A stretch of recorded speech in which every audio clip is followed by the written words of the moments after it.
Hola, el proceso el cual vamos a hablar es sobre la obtención del ácido nítrico a partir de amoníaco. Nuestro grupo está conformado por Damon Vera y quienes habla María José Maldonado. El ácido nítrico es un ácido fuerte y poderoso agente oxidante, muy importante en la industria debido a que posee un sinnúmero de aplicaciones en procesos, por ejemplo en la fabricación de explosivos, abonos, etc. Para este proceso en específico se llevará a cabo en 3 pasos.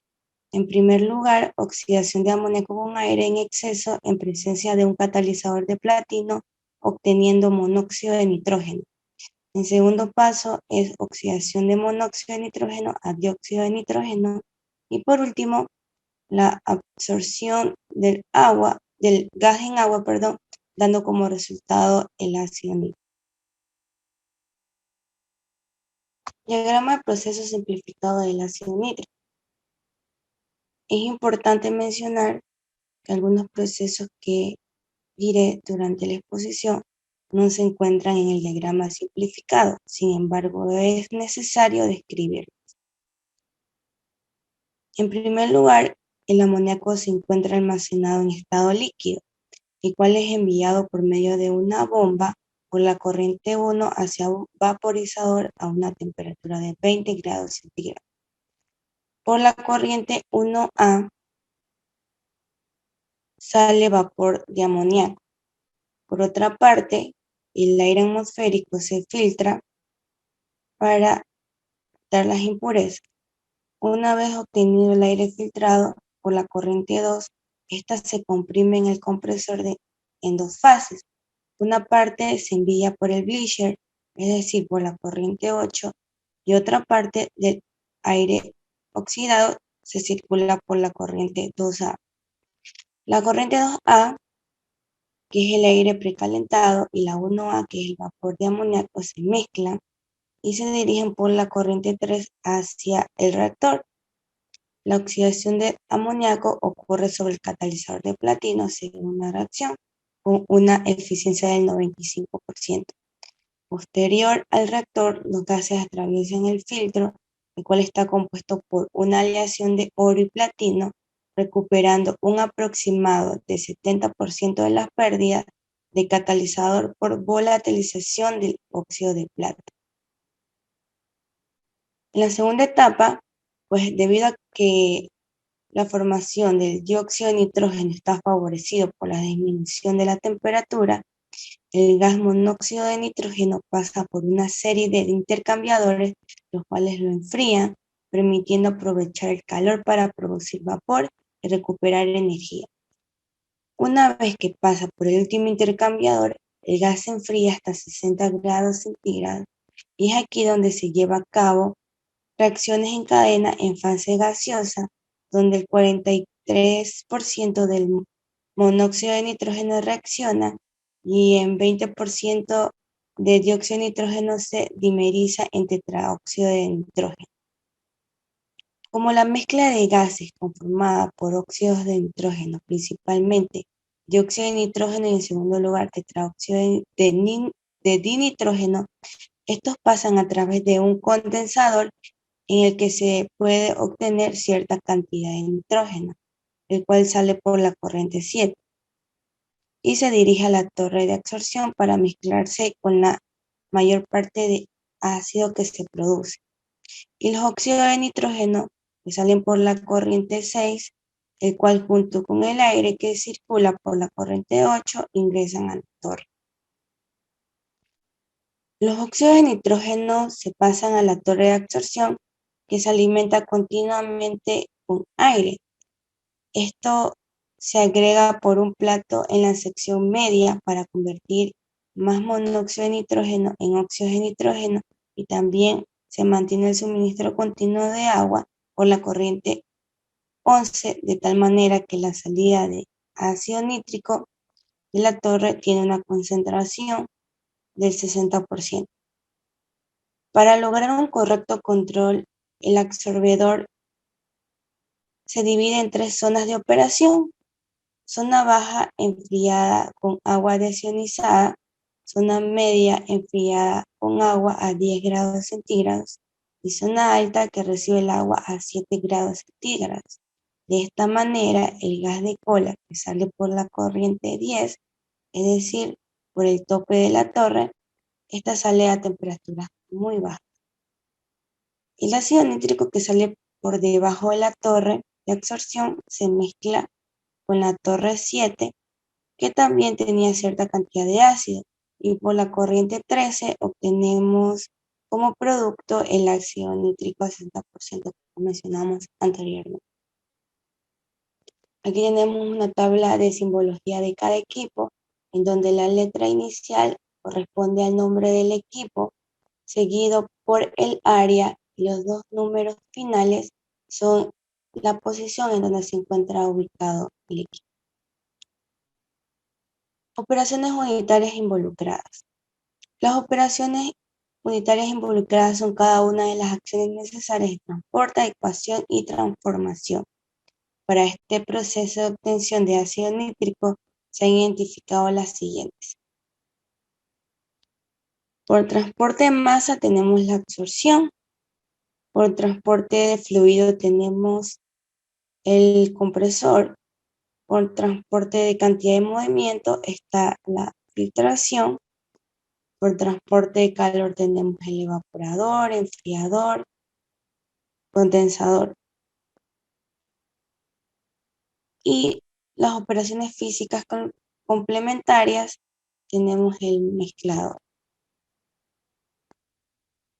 Ahora, como hemos clasificado las operaciones de separación por creación de fase, en primer lugar tenemos la evaporización, en donde la fase de alimentación es el amoníaco líquido y la fase de creación es el amoníaco en estado gaseoso.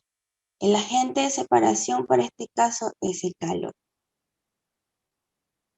Acá tenemos otra operación de separación que es la condensación, en el cual la fase de alimentación es el vapor, la fase de creación es líquido y el agente de separación es el calor. Aquí tenemos que por el condensador se alimenta el óxido de nitrógeno y se crea como fase líquida ácido nítrico, el cual pasa hacia un mezclado.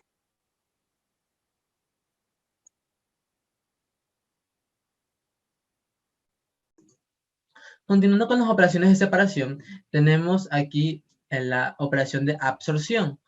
Como podemos notar, este es el símbolo de esta operación unitaria. La fase con la que ingresa es vapor, la fase añadida es líquida, y quien genere o que se dé esta separación, o quien esté involucrado dentro de esta operación unitaria, es el líquido absorbente. Entonces, ¿qué es lo que en realidad pasa aquí en el absorbedor? Luego de que se pasó por el condensador, que se enfrió, el gas circula hacia esta torre de absorción, donde va a reaccionar con agua desionizada a contracorriente. Esta torre de absorción en realidad se usa para poder realizar, cabe recalcar, la absorción de los óxidos de nitrógeno y la formación del ácido nítrico. Y esta de aquí consiste en realidad en una columna de serpentines de enfriamiento que está en el interior, a razón por la cual sus bandejas son de platos y no son de tipo empacado, que lo vamos a hablar luego. Y aquí podemos observar que hemos adjuntado un absorbedor industrial, ya a cómo se ve un absorbedor realmente en la industria, versus a el símbolo como lo representamos dentro de una operación unitaria, como lo estamos estudiando. Muy bien. Entonces, para la siguiente que tenemos, vamos a clasificar las operaciones de separación según la transferencia de masa, ¿no? ¿Verdad? Entonces, nos damos cuenta que la única operación que podemos clasificar es la torre de absorción, que fue la que hablamos anteriormente. Entonces, este de aquí tiene un tipo de operación continua. ¿Qué quiere decir continua? Que esta no va a tener ninguna alteración, ni ninguna parada, va a ser invariable del tiempo, y esta operación se dice que es continua cuando tanto la entrada y como la salida de la materia es continua. Muy bien. el tipo de contacto. Aquí, como ya lo mencioné hace un momento, el tipo de contacto es por platos. ¿Qué quiere decir esto? Que este de aquí, en realidad se usa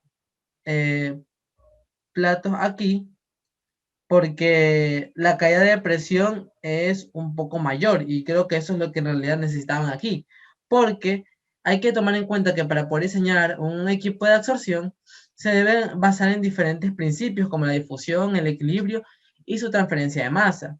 Entonces, este equipo en realidad tiene como finalidad crear un contacto íntimo del gas con el líquido, para que así se dé para que así estas fases estén en contacto en los diferentes tipos de equipos. Ahora, es cierto que es preferible seleccionar una columna empacada que una columna de platos, puesto que la caída de presión que se origina es menor.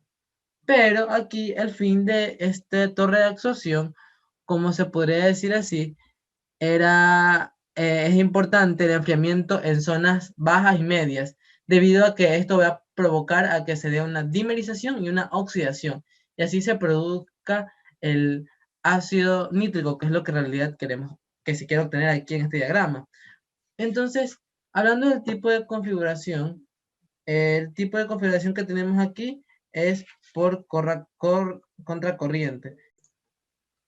Ahora, para poder mostrar la simulación en Pro2, en primer lugar debemos considerar el diagrama que nos habían propuesto o que nosotros lo encontramos para poder producir el ácido nítrico. Como podemos observar, este es el diagrama y el que nosotros en realidad eh, logramos realizar e identificar las operaciones unitarias dentro del simulador Pro2 fue de esta manera. Ahora, entremos en detalle aquí en este diagrama. Para este diagrama como tal, nosotros sabemos que aquí está el suministro de la materia prima. Ahora aquí tenemos un filtro. ¿Cuál es la finalidad de este filtro? Es obtener en realidad mayor conversión del amoníaco dentro del catalizador y lograr que este tenga una vida útil más prolongada, se podría decir así. Además, este filtro también se usa para tomar aire de la planta de ácido nítrico. Estos deben ser en realidad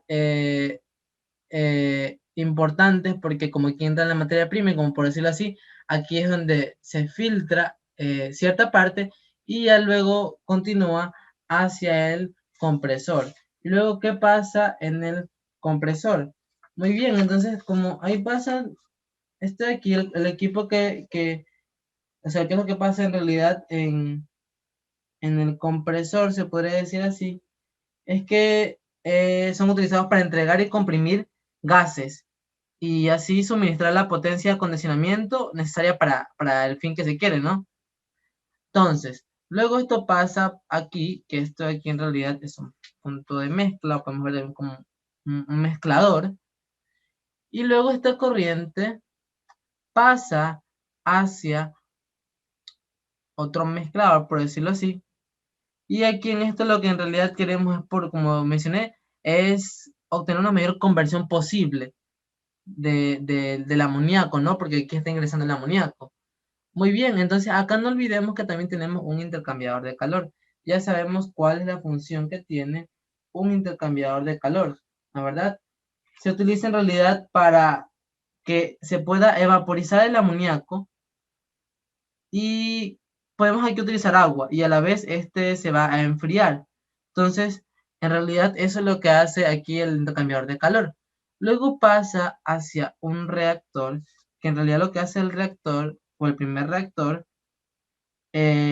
utiliza un catalizador con el fin de que se pueda oxidar el amoníaco con mayor facilidad y también se dé eso con un rendimiento más alto y a mayor temperatura. Entonces, además la corriente de amoníaco también o sea, en la corriente de amoníaco también circula otra corriente donde viene aire que ya ha sido calentado previamente.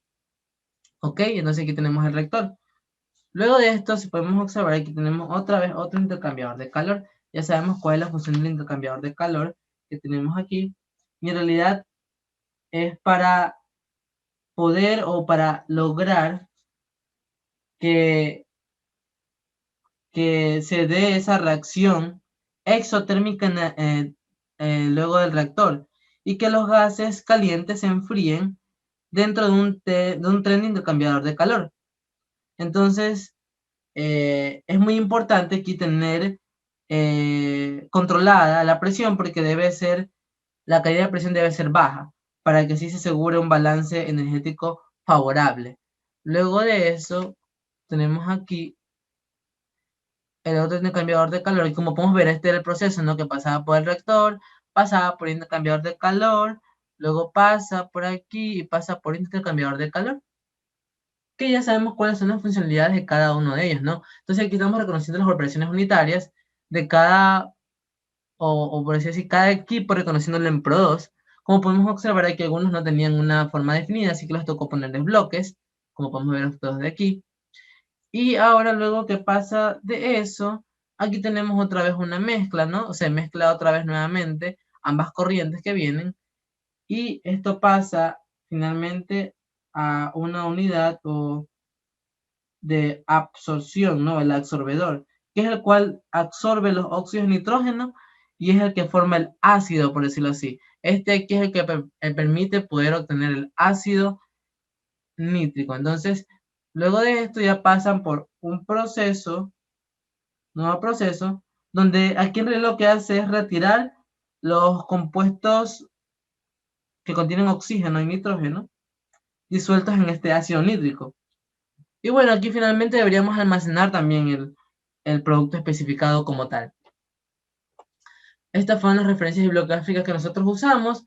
Esperamos que haya sido de su interés el tema. Muchas gracias.